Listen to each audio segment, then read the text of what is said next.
The 24 hours of Nürburgring qualifiers proved unlucky for Team Verstappen Racing, as front-end damage sustained during Max Verstappen's first stint prevented the team from achieving a top result. Although this qualifying weekend wasn't actually about setting the grid for May's race, the results did have an impact on the 24-hour race weekend and how the team will qualify.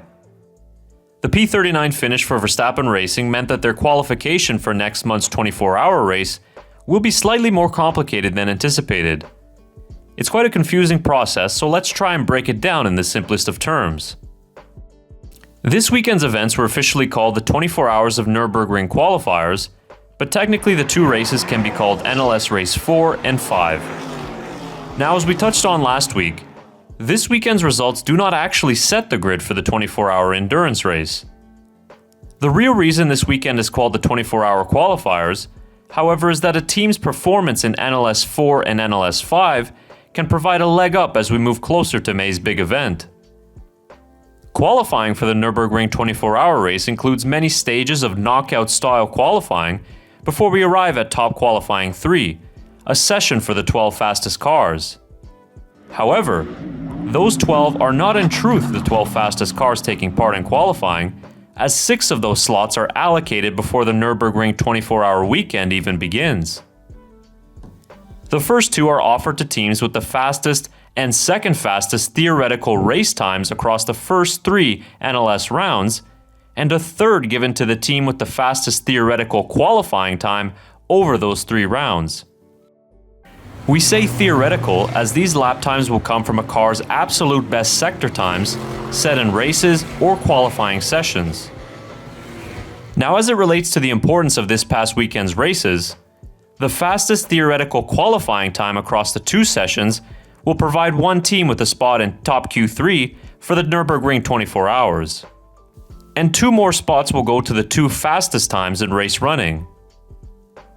As we can see, there are many scenarios in which teams can qualify, and some will have automatically done so even before turning up to the race in May. So this is where the complication arises for Team Verstappen Racing.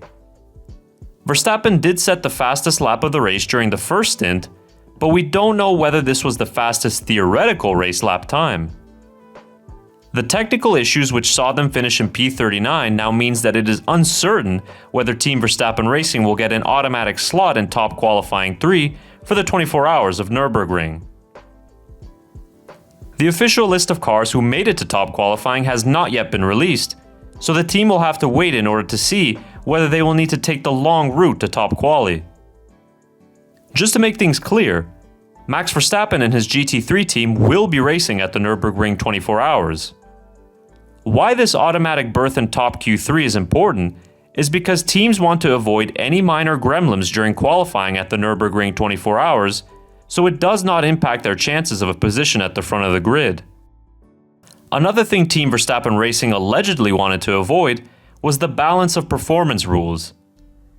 Verstappen, when speaking to Dutch media, said the team didn't allow him to drive during top qualifying this weekend, which indicates that a very fast lap from the Dutchman would have led organizers to apply BOP rules and slow down the car for the big race. As Verstappen said in his own words, quote, "We have to be fast in the 24 hours." So the next time we see Max Verstappen driving around the Nürburgring, it will be for the legendary 24-hour race.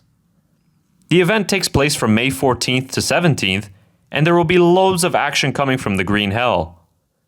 Hopefully this video helped explain a little bit the process of qualifying for the race, but there will be lots more content here on the Formula Maximale channel in the lead up to the Nürburgring 24 hours. So make sure to subscribe to the channel and follow for more so you don't miss any new videos.